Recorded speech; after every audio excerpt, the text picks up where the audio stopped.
নমস্কার বন্ধুরা, welcome to my channel awareness with Dasji. আমি অসীম দাস। আজ বেশ কয়েক মাস ধরে আমি কোনো ভিডিও আপলোড করতে পারিনি, আমার ব্যক্তিগত কিছু সমস্যা থাকার জন্য। যাই হোক, আবার আপনাদের সামনে উপস্থিত হলাম। আজকে আমাদের পশ্চিমবঙ্গ তথা সারা ভারতবর্ষে নারীদের সুরক্ষা মোটেও কিন্তু ভালো নেই। নারীরা কোথাও সুরক্ষিত অবস্থায় বসবাস করতে পারছে না, রাস্তায় চলাচল করতে পারছে না। আমরা বলি যে আমরা শিক্ষিত হয়েছি, ভদ্র হয়েছি, সমাজ অনেক উন্নতি হয়েছে, আদৌ কিন্তু তা না। আমাদের বা সামাজিক অবস্থা যা হিংস্র পশুর থেকেও খারাপ হয়ে গেছে। আমার তো মনে হয় বনে জঙ্গলে যে সমস্ত পশু বসবাস করে তারা আমাদের থেকে অনেক ভালো। আজকে প্রত্যেক বছর এমন এমন একটা দুর্ঘটনা ঘটে যাচ্ছে, সেই ঘটনাগুলোকে নিয়ে মানুষ ব্যতিব্যস্ত হয়ে পড়ছে। সাধারণ মানুষের জনজীবন ব্যতিব্যস্ত হয়ে যাচ্ছে। যাদের যে কাজ তারা সেই কাজ করছে না, আজকে জনগণকে রাস্তায় নেমে আসতে হচ্ছে। আপনারা দেখুন, পাশের আমাদের একটা দেশ কি অবস্থায় না হয়েছে, সেই দেশের প্রধানমন্ত্রীকে দেশ ছাড়া করেছে, দেশ ছাড়তে বাধ্য হয়েছে। তার কারণ উনি স্বৈরতান্ত্রিক শাসন ব্যবস্থা চালাচ্ছিলেন। আবার যে সমস্ত বিরোধী দল আছে সেখানে তারাও একসময় স্বৈরতান্ত্রিক শাসন ব্যবস্থা চালিয়েছে এবং তারা পচা আলুর মতন। অতএব জনগণ কাউকে এখন আর বিশ্বাস করতে পারছে না, তাই তারা রাস্তায় নেমে এসে দেশটাকে দখল করেছে এবং দেশের শাসন ব্যবস্থা এখন জনগণের হাতে। আমরা চাই না ঠিক সেইভাবে আমরা সেই পথে হাঁটতে, কিন্তু যাদেরকে আমরা ক্ষমতায় নিয়ে এসেছি তারাই যদি ভক্ষক হয় তাহলে জনগণকে নামতে হবে, জনগণকে হাতে আইন তুলে নিতে হবে। কথাই বলে যে আইন হাতে তুলবেন না, কিন্তু সময় সাপেক্ষে আইন হাতে তুলে নেওয়া দরকারও আছে।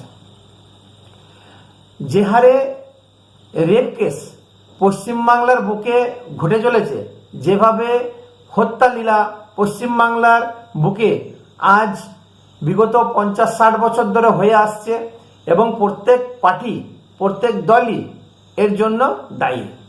যে যখন সরকার এসেছে সে তার ক্ষমতা প্রয়োগ করার জন্য যা ইচ্ছে তাই করেছে টিকে থাকার জন্য। আমরা দেখেছি বিগত 34 বছর বামফ্রন্টের শাসনকালে কি হারে অন্যায় অত্যাচার হয়েছে, কি হারে মানুষকে ব্যতিব্যস্ত করে তুলেছিল, মেরুদণ্ড ভেঙে দিয়েছে। মানুষের প্রতিবাদের ভাষা ছিল না, কথা বলতে পারতো না।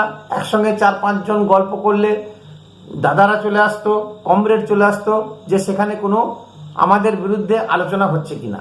এইভাবে টাইট দিয়ে রেখেছিল জনগণকে। আজকে সেই দলকে এই পশ্চিমবঙ্গের জনতা উৎখাত করে ছেড়েছে।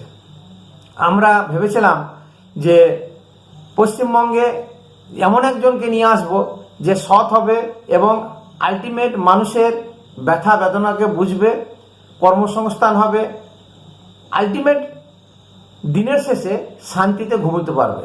কিন্তু তা না, হলো উল্টোটা। সমস্ত কিছু তার থেকেও ভয়ানক জিনিস ঘটতে চলেছে। আজকে দেখুন, এত বড় বড় ঘটনা ঘটছে যে প্রত্যেক বছর, প্রত্যেক মাসে প্রায় বলতে গেলে সেই এমন ঘটনা ঘটছে যে তার অতীতের যেগুলো ঘটেছিল তাদের আমাদের স্মৃতিশক্তি থেকে মুছে যাচ্ছে। আমি রেপ কেস নিয়ে বলছি। আজকে 2011 সাল থেকে যে হারে আজ পর্যন্ত রেপ কেস হয়েছে এবং মার্ডার, তা ভয়ানক। তার সুবিচার কিন্তু এখনো পর্যন্ত কেউ পায়নি।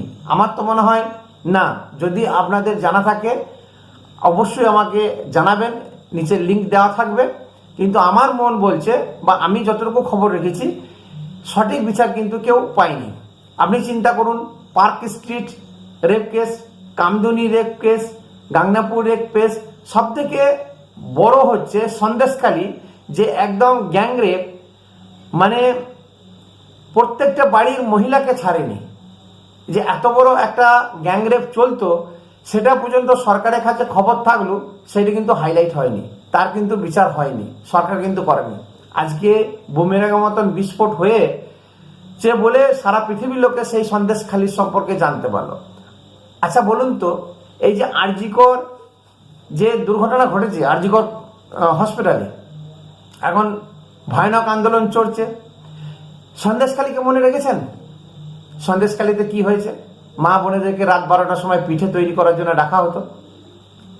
সবাই ভুলে গেছে। আমাদের স্মৃতিশক্তি, মেমোরি পাওয়ার এতই লোপ পেয়ে যাচ্ছে। তার কারণ লোপ পাওয়া নয়, এত প্রতিনিয়ত ঘটনা ঘটে যাচ্ছে, এত দুর্ঘটনা ঘটছে যে সেই পূর্ববর্তী ঘটনাকে মানুষ আর মনে রাখতে পারছে না। বর্তমান ঘটনাকে নিয়ে ব্যতিব্যস্ত। পশ্চিমবঙ্গে বামফ্রন্ট শাসনকে মমতা ব্যানার্জির পক্ষে উৎখাত করা সম্ভব ছিল না। যদি হতো তাহলে 2006 সালেই টিএমসি চলে আসতো। কি করে হলো? জনগণ একরোখা হলো, জনগণ একদম ক্ষিপ্ত হয়ে গেল। জনগণ মাঠে ময়দানে নেমে যেমন করে হোক, যেই আসুক একে তাড়াতে হবে, এই মনোভাব নিয়ে নেমেছিল এবং বামফ্রন্টকে পরাজিত করে মমতা ব্যানার্জি এসেছিল। ঠিক তেমনি আজকে সন্দেশখালী, আরজিকর এইসব নিয়ে আজকে জনতা ক্ষিপ্ত হয়ে আছে। সারা পশ্চিমবঙ্গে, সারা ভারতবর্ষে, সারা পৃথিবীর মানুষ ঘৃণা করছে, ধিক্কার জানাচ্ছে। এই আন্দোলন শুধু চিকিৎসা সমাজের নয়, এই আন্দোলন শিক্ষা ক্ষেত্রে নয়, আজকে রন্ধ্রে রন্ধ্রে দুর্নীতি, রন্ধ্রে রন্ধ্রে খারাপ কাজকর্মের সঙ্গে সবাই যুক্ত। এবং কারা যুক্ত? যারা উচ্চ পদে বসে আছে, যারা উচ্চ পদে বসে আছে, যারা মিনিস্ট্রি লেভেলে আছে, তারা যুক্ত। আজকে আমরা ভাবতাম যে কোনো হসপিটাল ভালো চিকিৎসা হয়, ভালো মানুষের পরিষেবা দেয় এবং চিকিৎসকদেরকে আমরা ভগবানের সঙ্গে তুলনা করে থাকি। আরজিকরে ঘটনা চোখের সামনে এনে দিয়েছে যে সেখানে কি কি নোংরামি কাজ হতো। আপনারা সবই জানেন, ফিল্ম বানানো থেকে শুরু করে, মার্ডার থেকে শুরু করে কি না হতো সেখানে। আজকে একটা একটা করে সব বেরিয়ে আসছে এবং নির্লজ্জ সরকার সুপ্রিম কোর্টে চলে যাচ্ছে, হাইকোর্টে চলে যাচ্ছে জনগণের টাকা নিয়ে সেখানে লড়তে। এবং আরও দুর্ভাগ্যের ব্যাপার, আমাদের এতই দুর্ভাগ্য জনগণের যে ভারতের যে বিচার ব্যবস্থা, সবাই বলে যে ভারতের বিচার ব্যবস্থা খুবই ভালো, ন্যায় একদিন হবে। হ্যাঁ, হবে, ন্যায় একদিন হবে। আপনি আমি যেদিন পৃথিবীর বুকে থাকবো না সেদিনকে দেখাবে। সেই ন্যায় নিয়ে আমার লাভটা কি আছে?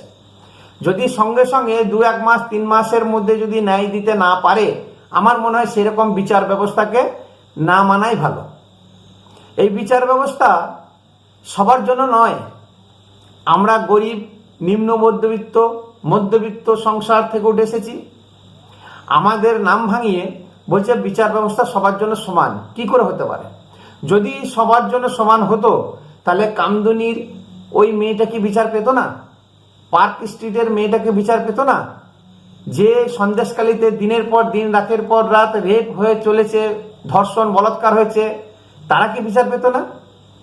আজকে দীর্ঘদিন ধরে এত রেপ কেস হচ্ছে, ছোট ছোট বাচ্চা মেয়েদেরকে পর্যন্ত ছাড়ছে না, তাদের বিচার কিছু হলো না। তাহলে বিচার যদি সবার জন্য সমান হয় তাহলে সে বিচার পাবে না কেন?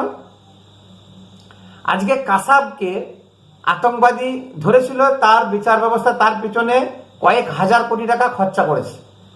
তারপরে জনগণের চাপে তাকে ফাঁসির সাজা শুনিয়েছে। ধনঞ্জয় যে রেপ কেসে জড়িত ছিল তাকে কয়েক মাস বা হার্ডলি, আমার মনে হয় 1 বছর বা হার্ডলি 1.5 বছরের মধ্যে তার ফাঁসি হয়ে গেল, অথচ সে পরে শুনতে পেলাম নির্দোষ ছিল। এই তো আমাদের বিচার ব্যবস্থা। আর বিচার ব্যবস্থায় কারা বসে থাকে?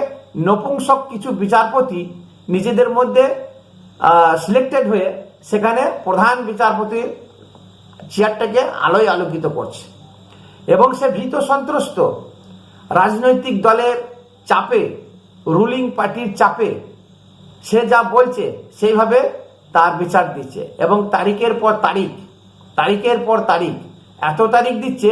সেই ফ্যামিলি, সেই পরিবার যে গরিব ফ্যামিলি থেকে এসেছে, নিম্ন মধ্যবিত্ত ফ্যামিলি থেকে এসেছে, তার পক্ষে সম্ভব নয় অত খরচ খরচা টানা।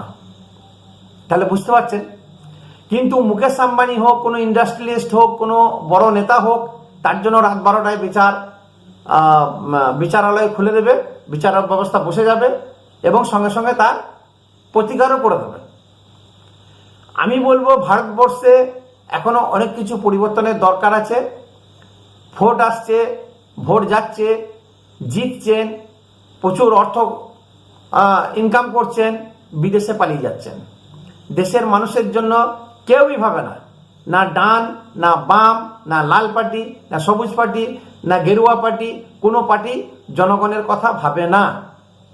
এবং কোনো বিচারপতি, কোনো বিচারালয় জনগণ বা গরিব মানুষের কথা ভাবে না। আপনারা একটু চিন্তা করে দেখবেন।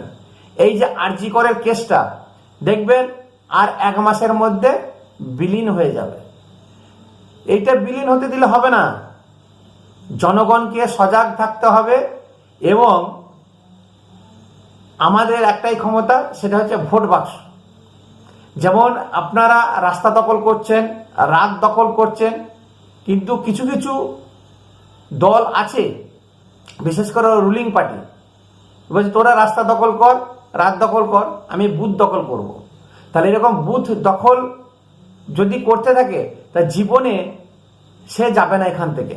অতএব আপনারাও রাত দখল, রাস্তা দখল না করে ভোট হলে বুথ দখল করুন, জুতো পেটা করুন, যাতে আর চতুর্থবারের মতন যেন না আসতে পারে। আপনারা ঠিক করুন যে কি করবেন। এই যে গতকালকে মিটিং হলো এবং কিছু বলির পাঠা বলি দিয়ে কেসটাকে ঠিক করে নিল, জুনিয়র ডাক্তাররা যে মিটিংয়ে বসেছিল। আসলে তাই হলো কি, মনে করুন একটা কুয়োতে একটা বিড়াল মরে পড়ে আছে, দুর্গন্ধ দিচ্ছে, এবং পাবলিক ভাবছে যে জলটা মেরে দিই তাহলে গন্ধ চলে যাবে। যাবে? তা দুর্গন্ধ তাড়াতে গেলে আপনি জলটা মারতে থাকবেন, না পচা বিড়ালটাকে তুললেই হয়ে যাবে? আপনারা ঠিক করবেন যে পচা বিড়াল বা মরা বিড়ালটাকে তুলে ফেলে দেবেন, না কুয়োর জলটা মারতেই থাকবে, বিড়ালটা ওখানে পড়েই থাকবে।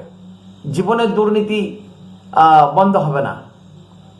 আপনারা বুদ্ধিমান, সুকৌশলে বিচার করুন, চিন্তা ভাবনা করুন, নিজেদের শুধু লাভটা দেখবেন না। আমি সরকার থেকে 1000 টাকা করে পাচ্ছি, আমি কিষাণ ভাতা পাচ্ছি, আমি বিধবা ভাতা পাচ্ছি, এইগুলো দেখবেন না সাময়িক। বা এটাও ভাববেন না যে আজকে আমার ঘরে তো হয়নি, যার হচ্ছে হোক। এই যার হচ্ছে হোক, এই মনোভাবটা কিন্তু খুবই খারাপ। আর এইভাবেই ব্রিটিশ এসেছিল, মোঘল পাঠান শাসন করে গেছে, আমরা একতা বা এক হতে পারিনি বলে। আমি এইটুকু বলে শেষ করছি। যদি আমার কথাগুলো ভালো লাগে, অবশ্যই লাইক, শেয়ার এবং সাবস্ক্রাইব করবেন। নমস্কার।